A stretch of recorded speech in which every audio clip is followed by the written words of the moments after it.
नमस्कार दोस्तों, story world में आपका स्वागत है। आज हम सुनेंगे मुंशी प्रेमचंद की लिखी कहानी मुक्ति मार्ग। अनाथ और विधवा मानी के लिए जीवन में अब रोने के सिवा दूसरा अवलंब न था। वह 5 वर्ष की थी जब पिता का देहांत हो गया। माता ने किसी तरह उसका पालन किया। 16 वर्ष की अवस्था में मोहल्ले वालों की मदद से उसका विवाह भी हो गया, पर साल के अंदर ही माता और पति दोनों विदा हो गए। इस विपत्ति में उसे अपने चचा वंशीधर के सिवा और कोई नजर न आया जो उसे आश्रय देता। वंशीधर ने अब तक जो व्यवहार किया था, उसे यह आशा न हो सकती थी कि वहां वह शांति के साथ रह सकेगी, पर वह सब कुछ सहने और सब कुछ करने को तैयार थी। लेकिन 2-4 महीने में ही मानी को मालूम हो गया कि इस घर में बहुत दिनों तक उसका निबाह न होगा। वह घर का सारा काम करती, इशारों पर नाचती, सबको खुश रखने की कोशिश करती, पर न जाने क्यों चचा और चची दोनों उससे जलते रहते। उसके आते ही मेहरी अलग कर दी गई। नहलाने धुलाने के लिए एक लौंडा था, उसे भी जवाब दे दिया गया, पर मानी से इतना उबार होने पर भी चचा और चची न जाने क्यों उससे मुंह फुलाए रहते। कभी चचा घुड़कियां जमाते, कभी चची कोसती, यहां तक कि उसकी चचेरी बहन ललिता भी बात बात पर उसे गालियां देती। घर भर में केवल उसके चचेरे भाई गोकुल ही को उससे सहानुभूति थी। उसी की बातों में कुछ स्नेह का परिचय मिलता था। वह अपनी माता का स्वभाव जानता था। अगर वह उसे समझाने की चेष्टा करता या खुल्लम खुल्ला मानी का पक्ष लेता, तो मानी को एक घड़ी घर में रहना कठिन हो जाता। इसलिए उसकी सहानुभूति मानी ही को दिलासा देने तक रह जाती थी। वह कहता, बहन, मुझे कहीं नौकर हो जाने दो, फिर तुम्हारे कष्टों का अंत हो जाएगा। तब देखूंगा कौन तुम्हें तिरछी आंखों से देखता है। जब तक पढ़ता हूं, तभी तक तुम्हारे बुरे दिन हैं। मानी ये स्नेह में डूबी हुई बात सुनकर पुलकित हो जाती और उसका रोआ रोआ गोकुल को आशीर्वाद देने लगता। आज ललिता का विवाह है। सवेरे से ही मेहमानों का आना शुरू हो गया है। गहनों की झनकार से घर गूंज रहा है। मानी भी मेहमानों को देख देख कर खुश हो रही है। उसकी देह पर कोई आभूषण नहीं है और न उसे सुंदर कपड़े ही दिए गए हैं, फिर भी उसका मुख प्रसन्न है। आधी रात हो गई थी। विवाह का मुहूर्त निकट आ गया था। जनवासे से चढ़ावे की चीजें आईं। सभी औरतें उत्सुक हो होकर उन चीजों को देखने लगीं। ललिता को आभूषण पहनाए जाने लगे। मानी के हृदय में बड़ी इच्छा हुई कि जाकर वधू को देखे। अभी कल जो बालिका थी, उसे आज वधू वेश में देखने की इच्छा न रोक सकी। वह मुस्कुराती हुई कमरे में घुसी। सहसा उसकी चाची ने झिड़क कर कहा, तुझे यहां किसने बुलाया था? निकल जा यहां से। मानी ने बड़ी बड़ी यातनाएं सही थीं, पर आज की वह झिड़की उसके हृदय में बाण की तरह चुभ गई। उसका मन उसे धिक्कारने लगा। तेरे छिछोरेपन का यही पुरस्कार है। यहां सुहागिनों के बीच में तेरे आने की क्या जरूरत थी? वह खिसियाई हुई कमरे से निकली और एकांत में बैठकर रोने के लिए ऊपर जाने लगी। सहसा जीने पर उसकी इंद्रनाथ से मुठभेड़ हो गई। इंद्रनाथ गोकुल का सहपाठी और परम मित्र था। वह भी न्योते में आया हुआ था। इस वक्त गोकुल को खोजने के लिए ऊपर आया था। मानी को वह 2 बार देख चुका था और यह भी जानता था कि यहां उसके साथ बड़ा दुर्व्यवहार किया जाता है। चाची की बातों की भनक उसके कान में भी पड़ गई थी। मानी को ऊपर जाते देखकर वह उसके चित्त का भाव समझ गया और उसे सांत्वना देने के लिए ऊपर आया, मगर दरवाजा भीतर से बंद था। उसने किवाड़ की दरार से भीतर झांका। मानी मेज के पास खड़ी रो रही थी। उसने धीरे से कहा, मानी, द्वार खोल दो। मानी उसकी आवाज सुनकर कोने में छिप गई और गंभीर स्वर में बोली, क्या काम है? इंद्रनाथ ने गदगद स्वर में कहा, तुम्हारे पैरों पड़ता हूं मानी, खोल दो। यह स्नेह में डूबा हुआ विनय मानी के लिए अभूतपूर्व था। इस निर्दय संसार में कोई उससे ऐसे विनती भी कर सकता है, इसकी उसने स्वप्न में भी कल्पना न की थी। मानी ने कांपते हुए हाथों से द्वार खोल दिया। इंद्रनाथ झपट कर कमरे में घुसा। देखा कि छत से पंखे के कड़े से एक रस्सी लटक रही है। उसका हृदय कांप उठा। उसने तुरंत जेब से चाकू निकालकर रस्सी काट दी और बोला, क्या करने जा रही थी मानी? जानती हो इस अपराध का क्या दंड है? मानी ने गर्दन झुकाकर कहा, इस दंड से कोई और दंड कठोर हो सकता है। जिसकी सूरत से लोगों को घृणा है, उसे मरने के लिए भी अगर कठोर दंड दिया जाए, तो मैं यही कहूंगी कि ईश्वर के दरबार में न्याय का नाम भी नहीं है। तुम मेरी दशा का अनुभव नहीं कर सकते। इंद्रनाथ की आंखें सजल हो गईं। मानी की बातों में कितना कठोर सत्य भरा हुआ था। बोला, सदा ये दिन नहीं रहेंगे मानी। अगर तुम यह समझ रही हो कि संसार में तुम्हारा कोई नहीं है, तो यह तुम्हारा भ्रम है। संसार में कम से कम एक मनुष्य ऐसा है जिसे तुम्हारे प्राण अपने प्राणों से भी प्यारे हैं। सहसा गोकुल आता हुआ दिखाई दिया। मानी कमरे से निकल गई। इंद्रनाथ के शब्दों ने उसके मन में एक तूफान सा उठा दिया। उसका क्या आशय है, यह उसकी समझ में ना आया। फिर भी आज उसे अपना जीवन सार्थक मालूम हो रहा था। उसके अंधकारमय जीवन में एक प्रकाश का उदय हो गया।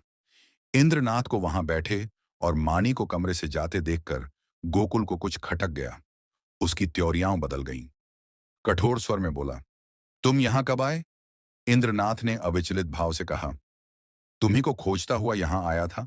तुम यहां न मिले तो नीचे लौटा जा रहा था। अगर चला गया होता तो इस वक्त तुम्हें यह कमरा बंद मिलता और पंखे के कड़े में एक लाश लटकती हुई नजर आती। गोकुल ने समझा, यह अपने अपराध को छिपाने के लिए कोई बहाना निकाल रहा है। तीव्र कंठ से बोला, तुम यह विश्वासघात करोगे, मुझे ऐसी आशा न थी। इंद्रनाथ का चेहरा लाल हो गया। वह आवेश में खड़ा हो गया और बोला, न मुझे यह आशा थी कि तुम मुझ पर इतना बड़ा लांछन रख दोगे। मुझे न मालूम था कि तुम मुझे इतना नीच और कुटिल समझते हो। मानी तुम्हारे लिए तिरस्कार की वस्तु हो, मेरे लिए वह श्रद्धा की वस्तु है और रहेगी। मुझे तुम्हारे सामने अपनी सफाई देने की जरूरत नहीं है, लेकिन मानी मेरे लिए उससे कहीं पवित्र है जितनी तुम समझते हो। मैं नहीं चाहता था कि इस वक्त तुमसे ये बातें कहूं। इसके लिए और अनुकूल परिस्थितियों की राह देख रहा था, लेकिन मामला आ पड़ने पर कहना ही पड़ रहा है। मैं यह तो जानता था कि मानी का तुम्हारे घर में कोई आदर नहीं, लेकिन तुम लोग उसे इतना नीच और त्याज्य समझते हो, यह आज तुम्हारी माताजी की बातें सुनकर मालूम हुआ। केवल इतनी सी बात के लिए वह चढ़ावे के गहने देखने चली गई थी। तुम्हारी माता ने उसे इतनी बुरी तरह झिड़का जैसे कोई कुत्ते को भी ना झिड़केगा। तुम कहोगे, इसमें मैं क्या करूं? मैं कर ही क्या सकता हूं? जिस घर में एक अनाथ स्त्री पर इतना अत्याचार हो, उस घर का पानी पीना भी हराम है। अगर तुमने अपनी माता को पहले ही दिन समझा दिया होता, तो आज यह नौबत ना आती। तुम इस इल्जाम से नहीं बच सकते। तुम्हारे घर में आज उत्सव है। मैं तुम्हारे माता पिता से कुछ बातचीत नहीं कर सकता, लेकिन तुमसे कहने में संकोच नहीं है कि मानी को मैं अपनी जीवन सहचरी बनाकर अपने को धन्य समझूंगा। मैंने समझा था अपना कोई ठिकाना करके तब यह प्रस्ताव करूंगा, पर मुझे भय है कि और विलंब करने में शायद मानी से हाथ धोना पड़े।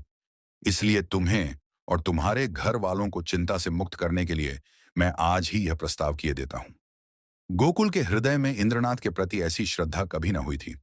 उस पर ऐसा संदेह करके वह बहुत ही लज्जित हुआ। उसने यह अनुभव भी किया कि माता के भय से मैं मानी के विषय में तटस्थ रहकर कायरता का दोषी हुआ हूं। यह केवल कायरता थी और कुछ नहीं। कुछ झेंपता हुआ बोला, अगर अम्मा ने मानी को इस बात पर झिड़का तो वह उनकी मूर्खता है। मैं उनसे अवसर मिलते ही पूछूंगा। इंद्रनाथ, अब पूछने पाछने का समय निकल गया। मैं चाहता हूं कि तुम मानी से इस विषय में सलाह करके मुझे बतला दो। मैं नहीं चाहता कि अब वह यहां क्षण भर भी रहे। मुझे आज मालूम हुआ कि वह गर्भिणी प्रकृति की स्त्री है, और सच पूछो तो मैं उसके स्वभाव पर मुग्ध हो गया हूं। ऐसी स्त्री अत्याचार नहीं सह सकती। गोकुल ने डरते डरते कहा, लेकिन तुम्हें मालूम है वह विधवा है। जब हम किसी के हाथों अपना असाधारण हित होते देखते हैं, तो हम अपनी सारी बुराइयां उसके सामने खोलकर रख देते हैं। हम उसे दिखाना चाहते हैं कि हम आपकी इस कृपा के सर्वथा योग्य नहीं हैं। इंद्रनाथ ने मुस्कुराकर कहा, जानता हूं, सुन चुका हूं, और इसीलिए तुम्हारे बाबूजी से कुछ कहने का मुझे अब तक साहस नहीं हुआ। लेकिन न जानता तो भी इसका मेरे निश्चय पर कोई असर न पड़ता। मानी विधवा ही नहीं, अछूत हो, उससे भी गई बीती अगर कुछ हो सकती है, वह भी हो, फिर भी मेरे लिए वह रमणी रत्न है। हम छोटे छोटे कामों के लिए तजुर्बेकार आदमी खोजते हैं। जिसके साथ हमें जीवन यात्रा करनी है, उसमें तजुर्बे का होना ऐब समझते हैं। मैं न्याय का गला घोंटने वालों में नहीं हूं। विपत्ति से बढ़कर तजुर्बा सिखाने वाला कोई विद्यालय आज तक नहीं खुला। जिसने इस विद्यालय में डिग्री ले ली, उसके हाथों में हम निश्चिंत होकर जीवन की बागडोर दे सकते हैं। किसी रमणी का विधवा होना मेरी आंखों में दोष नहीं, गुण है। गोकुल ने पूछा, लेकिन तुम्हारे घर के लोग? इंद्रनाथ ने प्रसन्न होकर कहा, मैं अपने घर वालों को इतना मूर्ख नहीं समझता कि इस विषय में आपत्ति करें।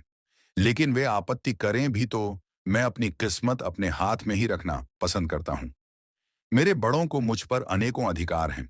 बहुत सी बातों में मैं उनकी इच्छा को कानून समझता हूँ, लेकिन जिस बात को मैं अपनी आत्मा के विकास के लिए शुभ समझता हूँ, उसमें मैं किसी से दबना नहीं चाहता। मैं इस गर्व का आनंद उठाना चाहता हूँ कि मैं स्वयं अपने जीवन का निर्माता हूँ। गोकुल ने कुछ शंकित होकर कहा, और अगर मानी न मंजूर करे? इंद्रनाथ को यह शंका बिल्कुल निर्मूल जान पड़ी। बोले, तुम इस समय बच्चों की सी बात कर रहे हो गोकुल। ये मानी हुई बात है कि मानी आसानी से मंजूर न करेगी। वह इस घर में ठोकरें खाएगी, झिड़कियां सहेगी, गालियां सुनेगी, पर इसी घर में रहेगी। युगों के संस्कारों को मिटा देना आसान नहीं है, लेकिन हमें उसको राजी करना पड़ेगा। उसके मन से संचित संस्कारों को निकालना पड़ेगा। मैं विधवाओं के पुनर्विवाह के पक्ष में नहीं हूं। मेरा ख्याल है कि पतिव्रत का अलौकिक आदर्श संसार का अमूल्य रत्न है और हमें बहुत सोच समझकर उस पर आघात करना चाहिए। लेकिन मानी के विषय में यह बात नहीं उठती। प्रेम और भक्ति नाम से नहीं, व्यक्ति से होती है। जिस पुरुष की उसने सूरत भी नहीं देखी, उससे उसे प्रेम नहीं हो सकता। केवल रस्म की बात है। इस आडंबर की, इस दिखावे की हमें परवाह नहीं करनी चाहिए। देखो, शायद कोई तुम्हें बुला रहा है। मैं भी जा रहा हूं। 2-3 दिन में फिर मिलूंगा, मगर ऐसा ना हो कि तुम संकोच में पड़कर सोचते विचारते रह जाओ और दिन निकलते चले जाएं। गोकुल ने उसके गले में हाथ डालकर कहा, मैं परसों खुद ही आऊंगा। बारात विदा हो गई थी। मेहमान भी रुखसत हो गए थे। रात के 9 बज गए थे। विवाह के बाद की नींद मशहूर है। घर के सभी लोग सरेशाम से सो रहे थे। कोई चारपाई पर, कोई तख्त पर, कोई जमीन पर, जिसे जहां जगह मिल गई वहीं सो रहा था। केवल मानी घर की देखभाल कर रही थी और ऊपर गोकुल अपने कमरे में बैठा हुआ समाचार पढ़ रहा था। सहसा गोकुल ने पुकारा, मानी, एक ग्लास ठंडा पानी तो लाना, प्यास लगी है। मानी पानी लेकर ऊपर गई और मेज पर पानी रखकर लौटना ही चाहती थी कि गोकुल ने कहा, जरा ठहरो मानी, तुमसे कुछ कहना है। मानी ने कहा, अभी फुर्सत नहीं है भाई, सारा घर सो रहा है। कहीं कोई घुस आए तो लोटा थाली भी न बचे। गोकुल ने कहा, घुस आने दो। मैं तुम्हारी जगह होता तो चोरों से मिलकर चोरी करवा देता। मुझे इसी वक्त इंद्रनाथ से मिलना है। मैंने उससे आज मिलने का वचन दिया है। देखो, संकोच मत करना। जो बात पूछ रहा हूं उसका जल्द उत्तर देना। देर होगी तो वह घबराएगा। इंद्रनाथ को तुमसे प्रेम है, ये तुम जानती हो ना? मानी ने मुंह फेर कर कहा, यही बात कहने के लिए मुझे बुलाया था? मैं कुछ नहीं जानती। गोकुल, खैर, ये वह जाने और तुम जानो। वह तुमसे विवाह करना चाहता है। वैदिक रीति से विवाह होगा। तुम्हें स्वीकार है? मानी की गर्दन शर्म से झुक गई। वह कुछ जवाब न दे सकी। गोकुल ने फिर कहा, दादा और अम्माओं से यह बात नहीं कही गई। इसका कारण तुम जानती ही हो। वह तुम्हें घुड़कियां दे देकर, जला जलाकर चाहे मार डालें, पर विवाह करने की सम्मति कभी नहीं देंगे। इससे उनकी नाक कट जाएगी। इसलिए अब इसका निर्णय तुम्हारे ही ऊपर है। मैं तो समझता हूं तुम्हें स्वीकार कर लेना चाहिए। इंद्रनाथ तुमसे प्रेम करता ही है। यूं भी निष्कलंक चरित्र का आदमी और बला का दिलेर है। भय तो उसे छू ही नहीं गया। तुम्हें सुखी देखकर मुझे सच्चा आनंद होगा। मानी के हृदय में एक वेग उठ रहा था, मगर मुंह से आवाज ना निकली। गोकुल ने अब की खींच कर कहा, देखो मानी, ये चुप रहने का समय नहीं है। क्या सोचती हो? मानी ने कांपते स्वर में कहा, हाँ। गोकुल के हृदय का बोझ हल्का हो गया। मुस्कुराने लगा। मानी शर्म के मारे वहां से भाग गई। शाम को गोकुल ने अपनी मां से कहा, अम्मा, इंद्रनाथ के घर आज कोई उत्सव है। उसकी माता अकेली घबरा रही थी कि कैसे सब काम होगा। मैंने कहा, मैं मानी को कल भेज दूंगा। तुम्हारी आज्ञा हो तो मानी को पहुंचा दूं। कल परसों तक चली आएगी। मानी उसी वक्त वहां आ गई। गोकुल ने उसकी ओर कनखियों से ताका। मानी लज्जा से गड़ गई। भागने का रास्ता न मिला। मां ने कहा, मुझसे क्या पूछते हो? वह जाए तो ले जाओ। गोकुल ने मानी से कहा, कपड़े पहनकर तैयार हो जाओ। तुम्हें इंद्रनाथ के घर चलना है। मानी ने आपत्ति की, मेरा जी अच्छा नहीं है, मैं न जाऊंगी। गोकुल की मां ने कहा, चली क्यों नहीं जाती? क्या वहां कोई पहाड़ खोदना है? मानी एक सफेद साड़ी पहनकर तांगे पर बैठी तो उसका हृदय कांप रहा था और बार बार आंखों में आंसू भर आते थे। उसका हृदय बैठा जाता था, मानो नदी में डूबने जा रही हूं। तांगा कुछ दूर निकल गया तो उसने गोकुल से कहा, भैया, मेरा जी न जाने कैसा हो रहा है। घर चलो, तुम्हारे पैर पड़ती हूं। गोकुल ने कहा, तू पागल है। वहां सब लोग तेरी राह देख रहे हैं और तू कहती है लौट चलो। मानी, मेरा मन कहता है कोई अनिष्ट होने वाला है।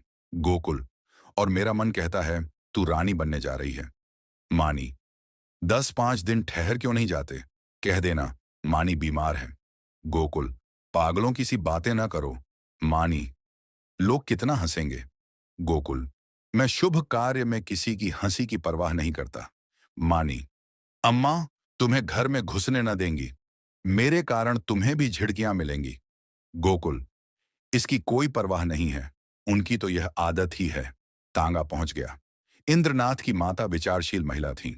उन्होंने आकर वधू को उतारा और भीतर ले गईं। गोकुल वहां से घर चला तो 11 बज रहे थे। एक ओर तो शुभ कार्य के पूरा करने का आनंद था, दूसरी ओर भय था कि कल मानी ना जाएगी तो लोगों को क्या जवाब दूंगा। उसने निश्चय किया, चलकर साफ साफ कह दूं, छिपाना व्यर्थ है। आज नहीं कल, कल नहीं परसों, तो सब कुछ कहना ही पड़ेगा। आज ही क्यों ना कह दूं। यह निश्चय करके वह घर में दाखिल हुआ। माता ने किवाड़ खोलते हुए कहा, इतनी रात तक क्या करने लगे? उसे भी क्यों ना लेते आए? कल सवेरे चौका बर्तन कौन करेगा? गोकुल ने सिर झुकाकर कहा, वह तो अब शायद लौट कर ना आए अम्मा। उसके वहीं रहने का प्रबंध हो गया है। माता ने आंखें फाड़कर कहा, क्या बकता है? भला वह वहां कैसे रहेगी? गोकुल, इंद्रनाथ से उसका विवाह हो गया है। माता मानो आकाश से गिर पड़ी। उन्हें कुछ सुध न रही कि मेरे मुंह से क्या निकल रहा है। कुलांगार, भड़वा, हरामजादा, न जाने क्या क्या कहा। यहां तक कि गोकुल का धैर्य चरम सीमा का उल्लंघन कर गया। उसका मुंह लाल हो गया, त्योरियां चढ़ गई। बोला, अम्मा बस करो, अब मुझ में इससे ज्यादा सुनने की सामर्थ्य नहीं है।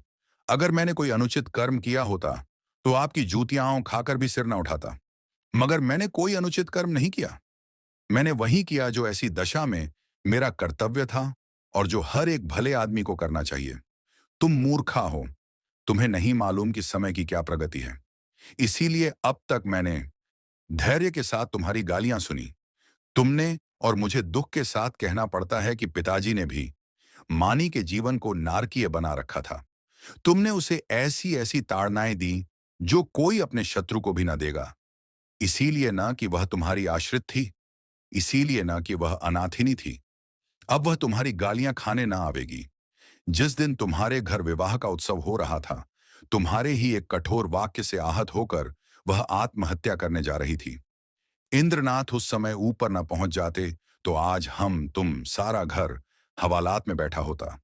माता ने आंखें मटकाकर कहा, आहा, कितने सपूत बेटे हो तुम कि सारे घर को संकट से बचा लिया। क्यों ना हो, अभी बहन की बारी है। कुछ दिन में मुझे ले जाकर किसी के गले में बांध आना, फिर तुम्हारी चांदी हो जाएगी। ये रोजगार सबसे अच्छा है। पढ़ लिख कर क्या करोगे? गोकुल मर्म वेदना से तिलमिला उठा। व्यथित कंठ से बोला, ईश्वर न करे कि कोई बालक तुम जैसी माता के गर्भ से जन्म ले। तुम्हारा मुंह देखना भी पाप है। यह कहता हुआ वह घर से निकल पड़ा और उन्मत्तों की तरह एक तरफ चल खड़ा हुआ। जोर के झोंके चल रहे थे, पर उसे ऐसा मालूम हो रहा था कि सांस लेने के लिए हवा नहीं है। 1 सप्ताह बीत गया, पर गोकुल का कहीं पता नहीं। इंद्रनाथ को बंबई में एक जगह मिल गई थी। वह वहां चला गया था। वहां रहने का प्रबंध करके वह अपनी माता को ताड़ देगा और तब सास और बहू वहां चली जाएंगी। वंशीधर को पहले संदेह हुआ कि गोकुल इंद्रनाथ के घर छिपा होगा, पर जब वहां पता न चला तो उन्होंने सारे शहर में खोज पूछ शुरू की। जितने मिलने वाले, मित्र, स्नेही, संबंधी थे, सभी के घर गए, पर सब जगह से साफ जवाब पाया। दिन भर दौड़ धूप कर शाम को घर आते तो स्त्री को आड़े हाथों लेते और कोसो लड़के को, पानी पी पी कर कोसो। न जाने तुम्हें कभी बुद्धि आएगी भी या नहीं। गई थी चुड़ैल, जाने देती। एक बोझ सिर से टला। एक मेहरी रख लो, काम चल जाएगा। जब वह न थी तो घर क्या भूखों मरता था। विधवाओं के पुनर्विवाह चारों ओर तो हो रहे हैं। यह कोई अनहोनी बात नहीं है। हमारे बस की बात होती तो विधवा विवाह के पक्षपातियों को देश से निकाल देते, शाप देकर जला देते, लेकिन यह हमारे बस की बात नहीं। फिर तुमसे इतना भी ना हो सका कि मुझसे तो पूछ लेती, मैं जो उचित समझता करता। क्या तुमने समझा था मैं दफ्तर से लौटकर आऊंगा ही नहीं? वहीं मेरी अंत्येष्टि हो जाएगी। बस लड़के पर टूट पड़ी। अब रो, खूब दिल खोलकर। संध्या हो गई थी। वंशीधर स्त्री को फटकारें सुनाकर द्वार पर उद्वेग की दशा में टहल रहे थे। रह रहकर मानी पर क्रोध आता था। इसी राक्षसी के कारण मेरे घर का सर्वनाश हुआ। न जाने किस बुरी साइत में आई कि घर को मिटाकर छोड़ा। वह न आई होती तो आज क्यों यह बुरे दिन देखने पड़ते। कितना होनहार, कितना प्रतिभाशाली लड़का था, न जाने कहाँ गया। एकाएक एक बुढ़िया उनके समीप आई और बोली, बाबू साहब, ये खत लाई हूं, ले लीजिए। वंशीधर ने लपक कर बुढ़िया के हाथ से पत्र ले लिया। उनकी छाती आशा से धक धक करने लगी। गोकुल ने शायद यह पत्र लिखा होगा। अंधेरे में कुछ न सूझा। पूछा, कहाँ से आई है? बुढ़िया ने कहा, वह जो बाबू हुस्नेगंज में रहते हैं, जो बंबई में नौकर हैं, उन्हीं की बहू ने भेजा है। वंशीधर ने कमरे में जाकर लैंप जलाया और पत्र पढ़ने लगे। मानी का खत था। लिखा था, पूज्य चाचा जी, अभागिनी मानी का प्रणाम स्वीकार कीजिए। मुझे यह सुनकर अत्यंत दुख हुआ कि गोकुल भैया कहीं चले गए और अब तक उनका पता नहीं है। मैं ही इसका कारण। यह कलंक मेरे ही मुख पर लगना था, वह भी लग गया। मेरे कारण आपको इतना शोक हुआ, इसका मुझे बहुत दुख है। मगर भैया आवेंगे अवश्य, इसका मुझे विश्वास है। मैं इसी 9 बजे वाली गाड़ी से बंबई जा रही हूं। मुझसे जो कुछ अपराध हुआ है उसे क्षमा कीजिएगा और चाची से मेरा प्रणाम कहिएगा। मेरी ईश्वर से यही प्रार्थना है कि शीघ्र ही गोकुल भैया सकुशल घर लौट आवें। ईश्वर की इच्छा हुई तो भैया के विवाह में आपके चरणों के दर्शन करूंगी। वंशीधर ने पत्र को फाड़कर पुर्जे पुर्जे कर डाला। घड़ी में देखा तो 8 बज रहे थे। तुरंत कपड़े पहने, सड़क पर आकर एक्का किया और स्टेशन चले। बंबई मेल प्लेटफॉर्म पर खड़ी थी। मुसाफिरों में भगदड़ मची हुई थी। खोमचे वालों की चीख पुकार से कान में पड़ी आवाज न सुनाई देती थी। गाड़ी छूटने में थोड़ी ही देर थी। मानी और उसकी सास एक जनाने कमरे में बैठी हुई थी। मानी सजल नेत्रों से सामने ताक रही थी। अतीत चाहे दुखद ही क्यों ना हो, उसकी स्मृतियां मधुर होती हैं। मानी आज बुरे दिनों को स्मरण करके दुखी हो रही थी। गोकुल से अब न जाने कब भेंट होगी। चाचा जी आ जाते तो उनके दर्शन कर लेती। कभी कभी बिगड़ते थे तो क्या, उसके भले ही के लिए तो डांटते थे। वह आवेंगे नहीं। अब तो गाड़ी छूटने में थोड़ी ही देर है। कैसे आवें, समाज में हलचल न मच जाएगी। भगवान की इच्छा होगी तो अब की जब यहां आऊंगी तो जरूर उनके दर्शन करूंगी। एकाएक उसने लाला वंशीधर को आते देखा। वह गाड़ी से निकलकर बाहर खड़ी हो गई और चाचा जी की ओर बढ़ी। चरणों पर गिरना चाहती थी कि वह पीछे हट गए और आंखें निकालकर बोले, मुझे मत छू, दूर रह, अभागिनी कहीं की। मुंह में कालिख लगाकर मुझे पत्र लिखती है। तुझे मौत भी नहीं आती। तूने मेरे कुल का सर्वनाश कर दिया। आज तक गोकुल का पता नहीं है। तेरे कारण वह घर से निकला और तू अभी तक मेरी छाती पर मूंग दलने को बैठी है। तेरे लिए क्या गंगा में पानी नहीं है? मैं तुझे ऐसी कुलटा, ऐसी हरजाई समझता तो पहले दिन ही तेरा गला घोंट देता। अब मुझे अपनी भक्ति दिखलाने चली है। तेरे जैसी पापिष्ठाओं का मरना ही अच्छा है। पृथ्वी का बोझ कम हो जाएगा। प्लेटफॉर्म पर सैकड़ों आदमियों की भीड़ लग गई थी और वंशीधर निर्लज्ज भाव से गालियों की बौछार कर रहे थे। किसी की समझ में ना आता था क्या माजरा है, पर मन से सब लाला को धिक्कार रहे थे। मानी पाषाण मूर्ति के सामान खड़ी थी, मानो वहीं जम गई हो। उसका सारा अभिमान चूर चूर हो गया। ऐसा जी चाहता था धरती फट जाए और मैं समा जाऊं, कोई वज्र गिरकर उसके अधम जीवन का अंत कर दे। इतने आदमियों के सामने उसका पानी उतर गया। उसकी आंखों से पानी की एक बूंद भी न निकली। हृदय में आंसू न थे। उसकी जगह एक दावानल सा दहक रहा था, जो मानो वेग से मस्तिष्क की ओर बढ़ता चला जाता था। संसार में कौन जीवन इतना अधम होगा? सास ने पुकारा, बहू, अंदर आ जाओ। गाड़ी चली तो माता ने कहा, ऐसा बेशर्म आदमी नहीं देखा। मुझे तो ऐसा क्रोध रहा था कि उसका मुंह नोच लूं। मानी ने सिर ऊपर न उठाया। माता फिर बोली, न जाने इन सड़ियलों को बुद्धि कब आएगी। अब तो मरने के दिन भी आ गए। पूछो, तेरा लड़का भाग गया तो हम क्या करें? अगर ऐसे पापी न होते तो ये वज्र ही क्यों गिरता? मानी ने फिर भी मुंह न खोला। शायद उसे कुछ सुनाई ही न दिया था। शायद उसे अपने अस्तित्व का ज्ञान भी न था। वह टकटकी लगाए खिड़की की ओर ताक रही थी। उस अंधकार में उसे जाने क्या सूझ रहा था। कानपुर आया। माता ने पूछा, बेटी, कुछ खाओगी? थोड़ी सी मिठाई खा लो। 10 कब के बज गए? मानी ने कहा। अभी तो भूख नहीं है अम्मा, फिर खा लूंगी। माताजी सोई। मानी भी लेटी, पर चचा की वह सूरत आंखों के सामने खड़ी थी और उनकी बातें कानों में गूंज रही थीं। आह! मैं इतनी नीच हूं, ऐसी पतित, कि मेरे मर जाने से पृथ्वी का भार हल्का हो जाएगा। क्या कहा था? तू अपने माँ बाप की बेटी है, तो फिर मुंह मत दिखाना। न दिखाऊंगी। जिस मुंह पर ऐसी कालिमा लगी हुई है, उसे किसी को दिखाने की इच्छा भी नहीं है। गाड़ी अंधकार को चीरती चली जा रही थी।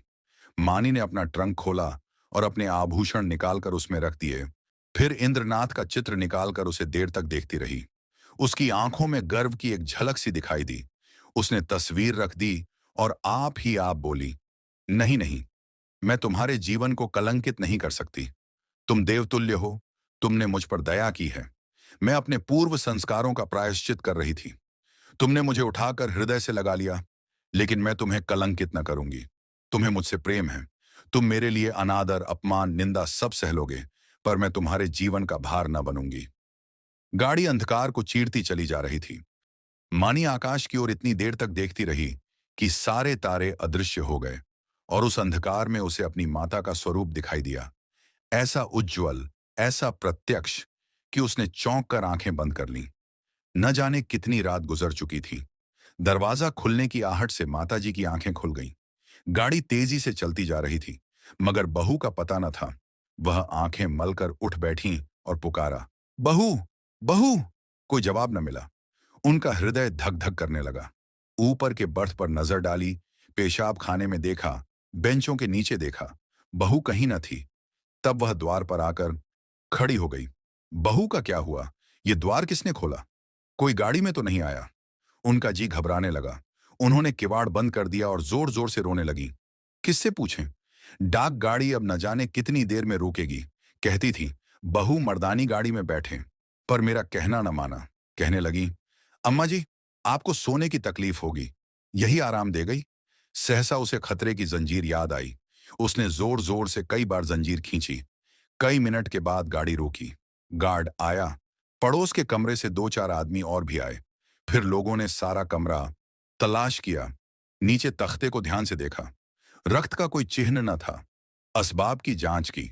बिस्तर, संदूक, संदूकची, बर्तन सब मौजूद थे। ताले भी सब बंद थे। कोई चीज गायब न थी। अगर बाहर से कोई आदमी आता तो चलती गाड़ी से जाता कहां? एक स्त्री को लेकर गाड़ी से कूद जाना असंभव था। सब लोग इन लक्षणों से इसी नतीजे पर पहुंचे कि मानी द्वार खोलकर बाहर झांकने लगी होगी और मुठिया हाथ से छूट जाने के कारण गिर पड़ी होगी। गार्ड भला आदमी था। उसने नीचे उतरकर 1 मील तक सड़क के दोनों तरफ तलाश किया। मानी का कोई निशान न मिला। रात को इससे ज्यादा और क्या किया जा सकता था? माताजी को कुछ लोग आग्रहपूर्वक एक मर्दाने डिब्बे में ले गए। यह निश्चय हुआ कि माताजी अगले स्टेशन पर उतर पड़ें और सवेरे इधर उधर दूर तक देखभाल की जाए। विपत्ति में हम परमुखापेक्षी हो जाते हैं। माताजी कभी इसका मुंह देखती, कभी उसका। उनकी याचना से भरी हुई आंखें मानो सबसे कह रही थीं, कोई मेरी बच्ची को खोज क्यों नहीं लाता? हाय, अभी तो बेचारी की चुंदरी भी नहीं मैली हुई। कैसे कैसे साधों और अरमानों से भरी पति के पास जा रही थी। कोई उस दुष्ट वंशीधर से जाकर कहता क्यों नहीं, ले तेरी मनोभिलाषा पूरी हो गई। जो तू चाहता था वह पूरा हो गया। क्या अब भी तेरी छाती नहीं जुड़ाती? वृद्धा बैठी रो रही थी और गाड़ी अंधकार को चीरती चली जाती थी। रविवार का दिन था। संध्या समय इंद्रनाथ 2-3 मित्रों के साथ अपने घर की छत पर बैठा हुआ था। आपस में हास परिहास हो रहा था। मानी का आगमन इस परिहास का विषय था। एक मित्र बोले, क्यों इंद्र, तुमने तो वैवाहिक जीवन का कुछ अनुभव किया है। हमें क्या सलाह देते हो? बनाएं कहीं घोंसला या यूं ही डालियों पर बैठे बैठे दिन काटें? पत्र पत्रिकाओं को देखकर तो यही मालूम होता है कि वैवाहिक जीवन और नरक में कुछ थोड़ा ही सा अंतर है। इंद्रनाथ ने मुस्कुराकर कहा, यह तो तकदीर का खेल है भाई, 16वां आना तकदीर का। अगर एक दशा में वैवाहिक जीवन नरक तुल्य है, तो दूसरी दशा में स्वर्ग से कम नहीं। दूसरे मित्र बोले, इतनी आजादी तो भला क्या रहेगी? इंद्रनाथ, इतनी क्या, इसका शतांश भी ना रहेगी। अगर तुम रोज सिनेमा देखकर 12 बजे लौटना चाहते हो, 9 बजे सोकर उठना चाहते हो और दफ्तर से 4 बजे लौटकर ताश खेलना चाहते हो, तो तुम्हें विवाह करने से कोई सुख ना होगा। और जो हर महीने सूट बनवाते हो, तब शायद साल भर में भी ना बनवा सको। श्रीमती जी, तो आज रात की गाड़ी से आ रही हैं? हाँ, मेल से। मेरे साथ चलकर उन्हें रिसीव करोगे ना? यह भी पूछने की बात है। अब घर कौन जाता है, मगर कल दावत खिलानी पड़ेगी। सहसा तार के चपरासी ने आकर इंद्रनाथ के हाथ में तार का लिफाफा रख दिया। इंद्रनाथ का चेहरा खिल उठा, झट तार खोलकर पढ़ने लगा। एक बार पढ़ते ही उसका हृदय धक हो गया, सांस रुक गई, सिर घूमने लगा, आंखों की रोशनी लुप्त हो गई, जैसे विश्व पर काला पर्दा पड़ गया हो। उसने तार को मित्रों के सामने फेंक दिया और दोनों हाथों से मुंह ढांपकर फूट फूट कर रोने लगा। दोनों मित्रों ने घबराकर तार उठा लिया और उसे पढ़ते ही हतबुद्धि से हो दीवार की ओर ताकने लगे। क्या सोच रहे थे और क्या हो गया? तार में लिखा था, मानी गाड़ी से कूद पड़ी। उसकी लाश लालपुर से 3 मील पर पाई गई। मैं लालपुर में हूं, तुरंत आओ, एक मित्र ने कहा। किसी शत्रु ने झूठी खबर ना भेज दी हो? दूसरे मित्र बोले। हाँ, कभी कभी लोग ऐसी शरारतें करते हैं। इंद्रनाथ ने शून्य नेत्रों से उनकी ओर देखा, पर मुंह से कुछ बोले नहीं। कई मिनट तीनों आदमी निर्वाक निस्पंद बैठे रहे। एकाएक इंद्रनाथ खड़े हो गए और बोले, मैं इस गाड़ी से जाऊंगा। बंबई से 9 बजे रात को गाड़ी छूटती थी। दोनों मित्रों ने चटपट बिस्तर आदि बांधकर तैयार कर दिया। एक ने बिस्तर उठाया, दूसरे ने ट्रंक। इंद्रनाथ ने चटपट कपड़े पहने और स्टेशन चले। निराशा आगे थी, आशा रोती हुई पीछे। 1 सप्ताह गुजर गया था। लाला वंशीधर दफ्तर से आकर द्वार पर बैठे ही थे कि इंद्रनाथ ने आकर प्रणाम किया।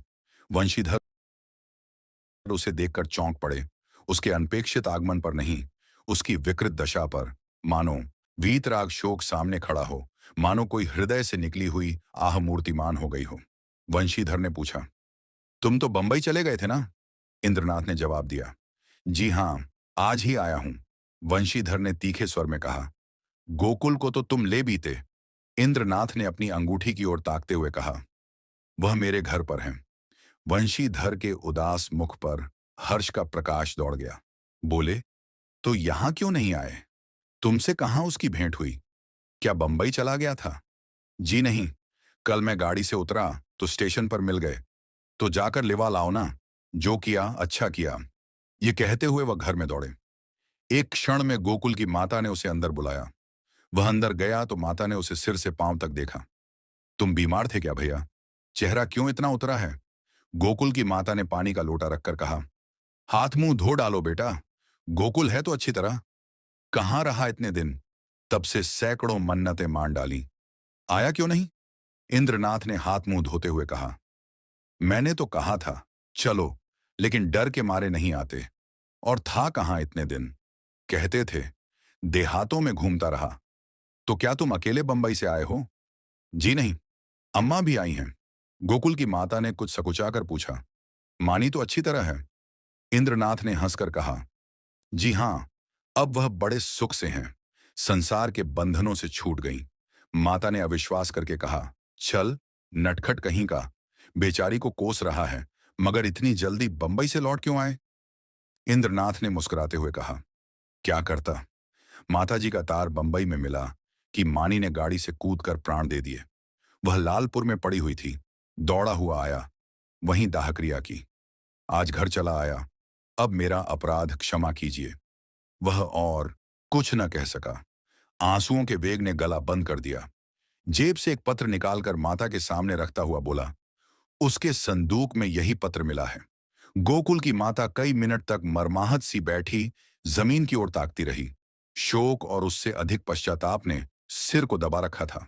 फिर पत्र उठाकर पढ़ने लगी, स्वामी, जब यह पत्र आपके हाथों में पहुंचेगा, तब तक मैं इस संसार से विदा हो जाऊंगी। मैं बड़ी अभागिन हूं। मेरे लिए संसार में स्थान नहीं है। आपको भी मेरे कारण क्लेश और निंदा ही मिलेगी। मैंने सोचकर देखा और यही निश्चय किया कि मेरे लिए मरना ही अच्छा है। मुझ पर आपने जो दया की थी, उसके लिए आपको क्या प्रतिदान करूं? जीवन में मैंने कभी किसी वस्तु की इच्छा नहीं की, परंतु मुझे दुख है कि आपके चरणों पर सिर रखकर न मर सकी। मेरी अंतिम याचना है कि मेरे लिए आप शोक न कीजिएगा। ईश्वर आपको सदा सुखी रखे। माताजी ने पत्र रख दिया और आंखों से आंसू बहने लगे। बरामदे में वंशीधर निस्पंद खड़े थे और जैसे मानी लज्जानत उनके सामने खड़ी थी। आप सुन रहे थे मुंशी प्रेमचंद की लिखी कहानी मुक्ति मार्ग। धैर्य और ध्यान से कहानी सुनने के लिए धन्यवाद।